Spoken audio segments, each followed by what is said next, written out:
Hey guys, it's Bob and I'm back with another tutorial, and today we're going to be having a look at how I use tone curves. So first we're going to go and look at making something grayscale. Then we're going to have a look at just moving grayscale values with a tone curve.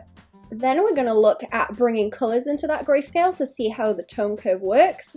And then we're going to go and put it over the top of the fully colored one and edit both the values and the colors as well. And then at the end, I'm going to be telling you guys a little bit about how the masks work with these correction layers that I'll be using. So let's get going. I've just finished this commission not too long ago, and I thought it would be a really good example for this. So I have the layered version. Look over at my layers. And I also have a flat version. We're just going to look at it flat for now. Okay, so when we're looking at tone curves, what we can do with them is change the colors depending on where the values are, and also just the values on their own. So let's get one up first just to show you guys what they look like. When you open it, it should look like this, and you'll have an RGB, a red, a green, and a blue channel. And they will all be different like this and have little graphs to show you where the colors are. I'm gonna get rid of that for now.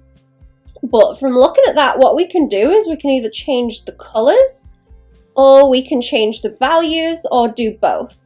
What I want to do first is show you guys how it works with values. So I'm going to turn this black and white so that we can see it. Now we can either do that, and I'm just going to do it on the flat layer. We can either do it by going to edit, and then tonal correction here, and going on to, we're going to be using hue, saturation, luminosity, and the tone curve down here. So you can either do these like this. You might not have the same shortcuts as me. I've made those myself as well. But if we go and do it like this, then you should be able to see in the layers it's still just the one layer. So if I go and do this, and hit OK, I had the layered one over the top. If I go and do that and hit OK, that's just what this layer is like now. I've turned it black and white by removing the saturation all the way down. Let me show you the other way to do it, which is usually the way I like to do it, because I can use it as reference. If we go to layer at the top, and then come down to new correction layer by here, and then onto hue, saturation, and luminosity again. And if you look over in the layers here, you should be able to see that we have a new layer on the top. And I'm going to bring that down. You should be able to see it this time. Same thing like this, just down with the saturation, and then I'm going to click OK. Now the difference with this one, if you go through layer instead of edit at the top, it's going to give you this extra layer here that you can turn off and on. And you can see it's also got this mask on, this second little bit by here, as well as what the layer is, with little icon of those sliders. And if I double click it again, I can slide this around. So this is essentially like an editable one that is its own layer over the top and will apply to anything underneath. Okay, so that's let me go and make all this underneath. I'll show you it with the layered one as well, actually. If I just move it up and put my layered one on, if I go and move this through the layers, you can see how it will not apply to anything that is above where that is. So I can just move it through like that to wherever I want it. It's really useful for checking values. Okay, so what we've got now is black and white, and this is what we call the values. So it's kind of on, just imagine a scale of grays. A scale of different grays. And then, like we looked at before, like I said, you can go through edit and tonal correction and onto the level correction, but that would have to be if you were just doing it on the single layer. You can't go and put it on this layer that we've just made, that is the separate correction layer. So we want to go to layer again, new correction layer, and tone curve right by there. And that will bring us up another menu like this, like I showed you at the start. And if you check up in the layer menu again, you should have another one that is the same. So now, I say we've got an RGB, which is just in grey. Then we have red and green and blue, like that. So if we mess about on the blue one, it's going to go and bring all the blues in, because there's no colour in this already, so it's taken from what's in the greys, and you can just go and kind of monochrome the whole thing, just like that. But it's all going to be like the same colour, just on these greys. I'm going to go through those and reset them. Now, if I go into the RGB, it should be a little bit more obvious, like this, where if we look at this curve, we have very high spikes around here, and then it tapers off. So that's telling us how much brightness or darkness, depending on where it is on this graph, is in the image. So around here, where this spike is, that's where it's very, very dark. So most of the image is like that kind of darker value. So what we can start doing is, if you tap along this line here, it will let you make little points. There's one at the end down in this bottom left corner and one in the top right. And you can start to move this around. So if I grab the one in the top corner and pull it downwards, like this, you can see that it starts to reduce all of those bright colours down like that. But it's not so much affecting these darker ones in here. And if I put that back up to the top, and then if I start raising, I'm going to move this extra point that I made there. If I start raising this one, it will bring all of those dark colours up like this. So, if I just put that back down where it was, if we start making these extra points like this and pull them around, that will dictate where the curve goes, like this. You can see that black line in the middle that's making the curve. So you can make multiple ones. Let's put another one here, and we're gonna try and make this a little bit more mid-toned. So say I don't want the spike to be here. Say I want it to be a little bit more like there. So where this line is here, we want it a little bit higher up where that spike is, so that that's brighter. That's a little bit brighter. Everything over here can be darker, like that. A little bit more by there. And then we can move this around so it's a bit more mid-toned. Maybe there too. And then just have the very, very brights a lot higher up. So the further along to the left it is, the darker it is. The further along to right, the lighter it is. And then the higher or lower on there in the up-down is how much of it there is going to be. You can do really wacky stuff where you can drag these around like that and make it very, very, very, very like sharply contrasted between values like this. But it can get to look a little bit harsh. If you want something very, very contrasty, that can help though. If you really want those edges defined, there are a lot of little cheeky gradients in this though that aren't quite the same as something like that. Okay, so we've got ourselves a nice wobbly little line. Let's click OK. And then that's going to be staying in this layer here. We can turn it off and on just to check what we've got underneath, see if we want it like that or not. I can also go and double click on just the regular layer icon like this while it's turned on. Again, to bring it back up, and we can edit it slightly. Say I want to like move these down a little bit more, and click OK again, and then that moves around with them as well, like so.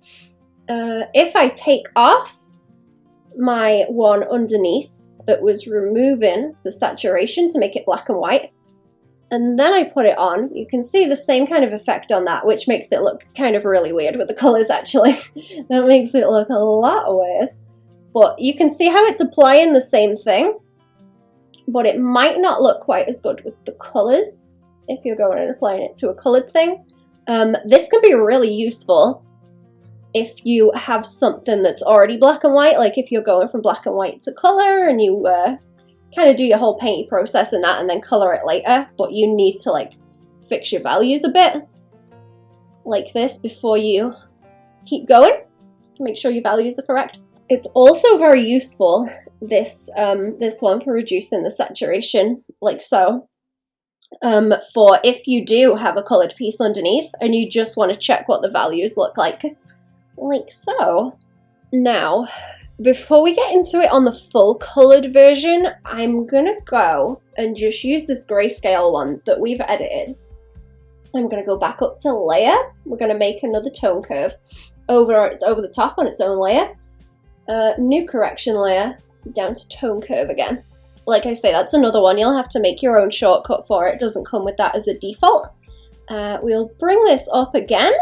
Now, as I showed in the last one with us editing those values, now we have a completely different looking graph in here to show us where the values are. So now the bigger spike is a little bit more dispersed along this side of it, around here. But it's quite a heavy spike here, but it's a little bit further over than it was before. Okay, so let's go and have a look at the ones for the different colors as well. Now, since it's in grayscale, all of these are just going to look exactly the same because there isn't like any of these colors in, so it's just taken from where those values are. Okay, so when the line is just in the middle, it's just going to be as it is. So let's try and make a point in the middle for our curves to go around, and then I'll make one down in this corner as well. So what we can start to do with this is bring in reds into those dark values. We can reduce it on the top ones like that. Now, as I reduce it, the other colors are going to start to seep in like so. But let's bring up those reds and have those in the shadows like this. I'm going to keep it a little bit more subtle because I'm kind of enjoying these colors. Let's even that out a little bit up the top actually, because we'll see if we can bring some different colors in. Okay, so that's starting to tint it towards that color. You can see where it's still gray in these lighter colors and it doesn't really have any color inside it. Let's try the blue. We're going to get another graph again. I'll put another point in here. Put a point in here. And we're going to try and bring them in to where the lighter colors are, like this. A little bit of that in there. Now, as I'm pulling that up, it's starting to take away from the reds and reduce that a slight bit. And that's given the green room to come in, since that's right in the middle, since we haven't edited the green one yet. But we've got that now. And then let's go and have a look at the green. Let's try and make this lighter color kind of tealish, because I think the teal and the red will look quite nice. So we go and bring the green up in these. I think it helps if you don't make too many points, if you can help it.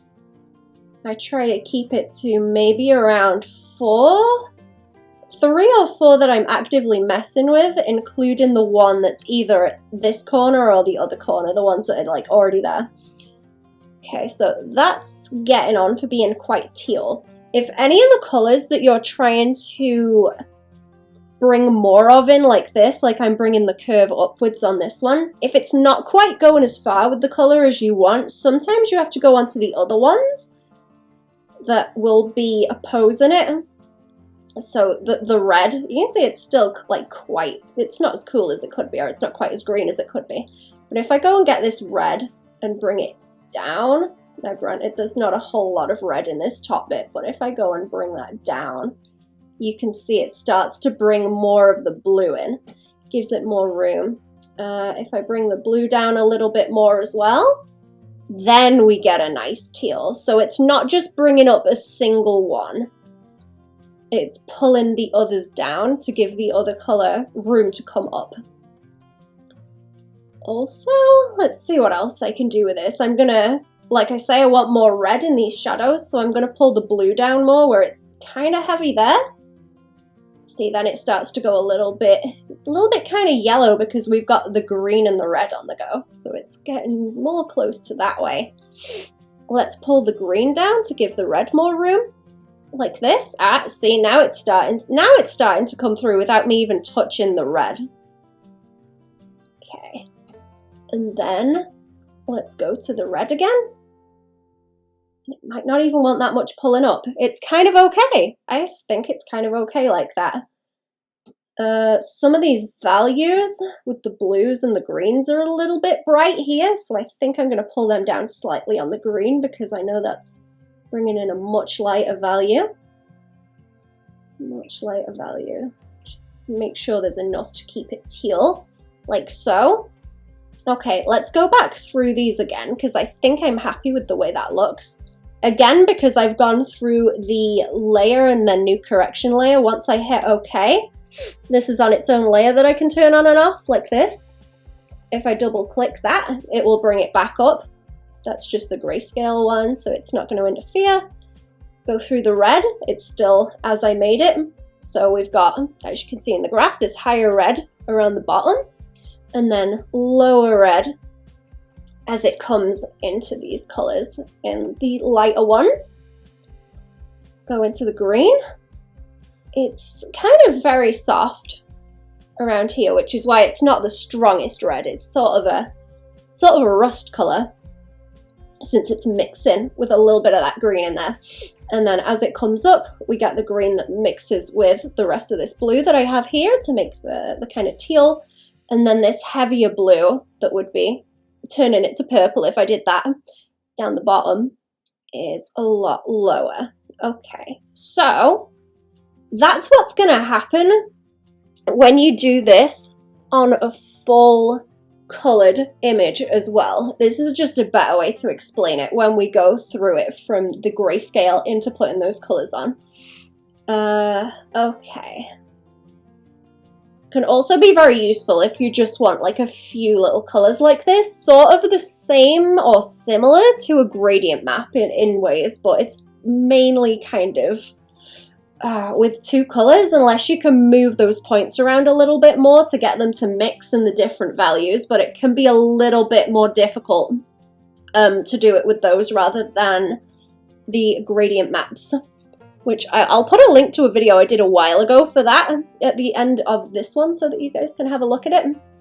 But that's a completely different way of going about kind of coloring grayscale things. One note I want to make on this too when you're colorizing things like this is, so underneath you have this kind of tone curve that we have established already. I'm going to make another one just so you guys can see the tone curve here. So it's going to look like this when it's just with the grays.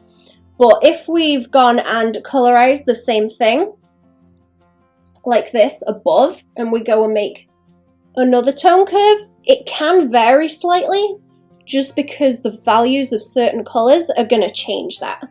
So just be aware of that. Like if you go towards these kind of greens and teals, then it's going to make them lighter again. And if you usually go towards like the blues, it's going to make it quite a lot darker. So there's not a whole lot of difference in there. But if we go and compare it to, where did I have the other one sitting here? Yeah, if we compare it to this one, this is just the one with the grayscale underneath.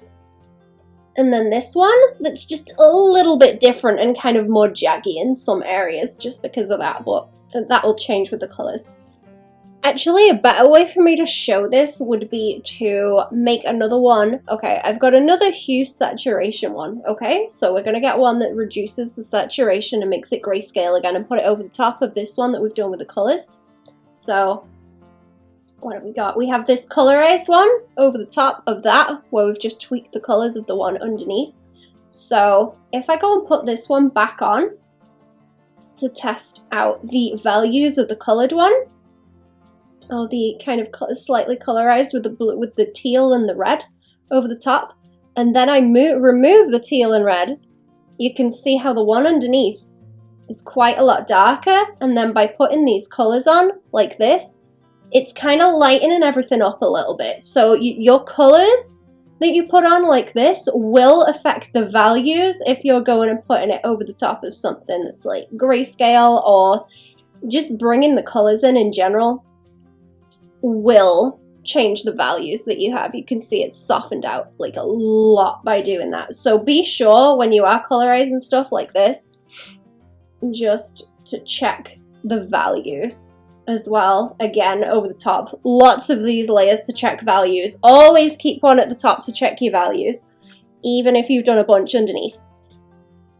Okay, so what have we done so far? We've gone from this one that's like fully colored, that I've done and finished as it was.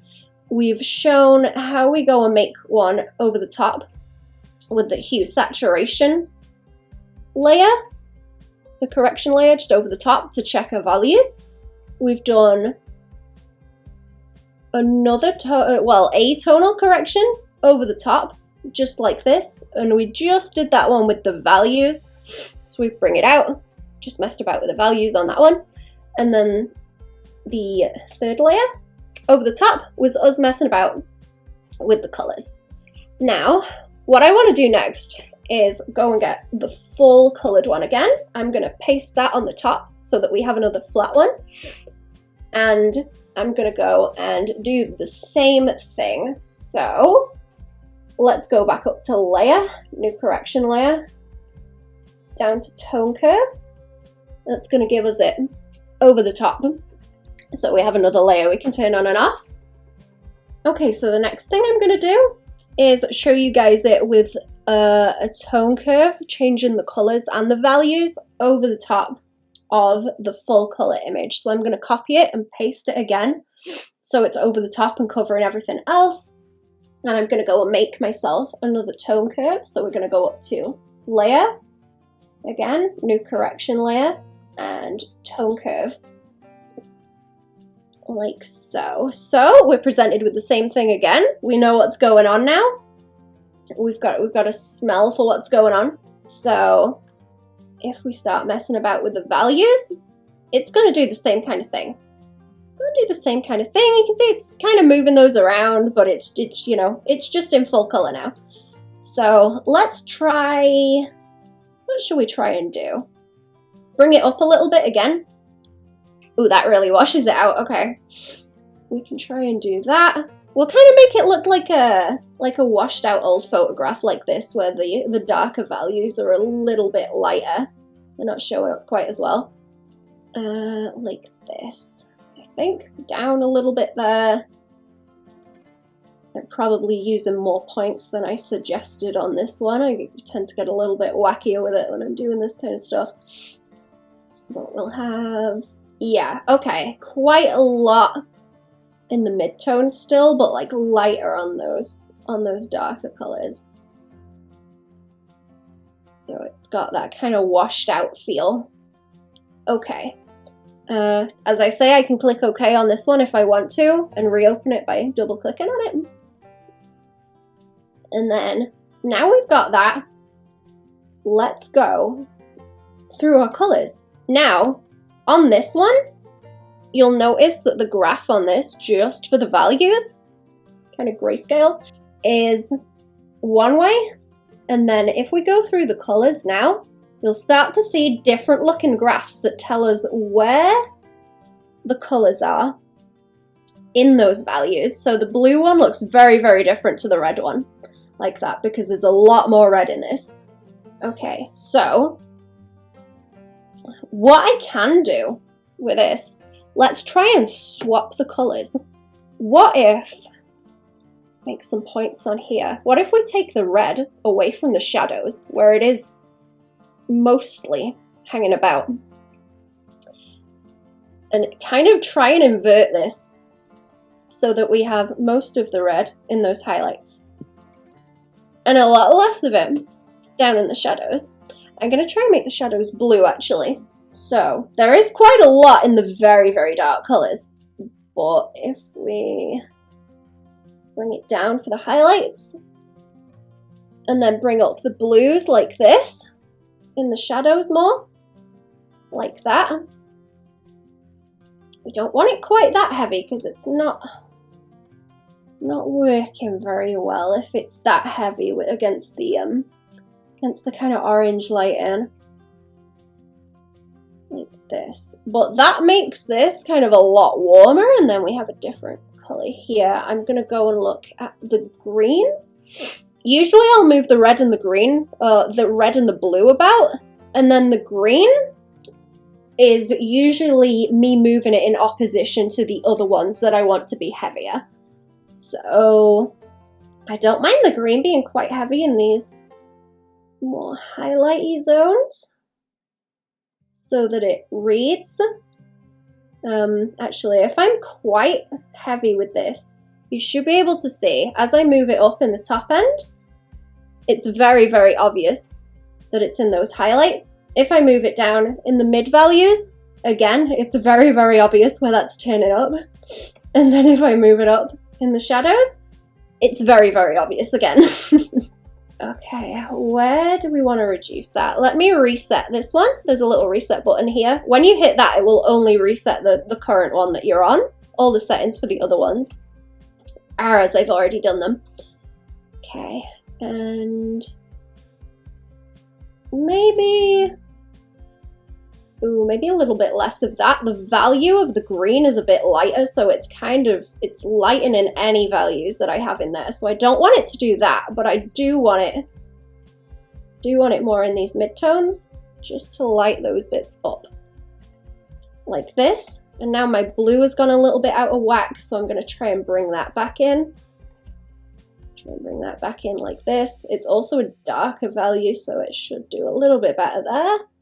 I'm going to tweak my RGB again, just with the values that we have.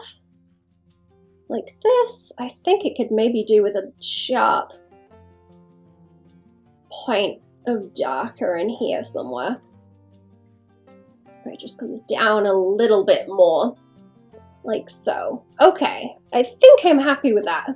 So what we've ended up with is something where we've completely changed the colors. We've completely changed the colors on that. It's still a little bit more towards kind of a yellow in these very bright areas, just to keep it with that fiery color. But you can see how that's completely different, especially with the values as well, where it's a little bit softer. What I'm going to do as well is I'm going to reset this graph, just so the change is a little bit more obvious, just with the colors. Just with the colors like this. Also, once you have all of these changed for the individual colors, red, green, and the blue, when you go back to the RGB with the values and move it around, you should be able to see as well where these colors like start to come out the heaviest, where you've changed them on the things, like so. Everything starts to get a little bit wacky there. Okay, I'm gonna calm some of these bits down so they even out just a tiny bit. Okay, and then that should be a very, very easy comparison to make between those two. And I really love these. Tone curves are like my favorite thing, because even if you have something that you've painted that's a very, very wish-washy and it's not quite getting the contrast you want, you can fix that with changing the values, or you can bring different colors even into those gradients that you have, even if they're just black and white, to give you a little bit of a tone setup. Something else I want to mention as well is that you have up in the layer menu here, we have this part of it that is just this, and we click on it. So that's the actual tone curve, but next to it we have this white block that it's going to give you. As long as you don't have anything on the canvas selected, it's going to give you this, which is a mask. And if we go and draw, oh, let's not zoom in. Let's not zoom in, let's get the brush size.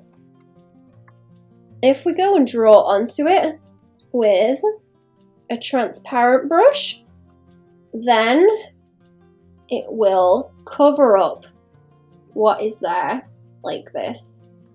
So we can see what's underneath. So that's underneath. We have this on the top. We have the mask on it.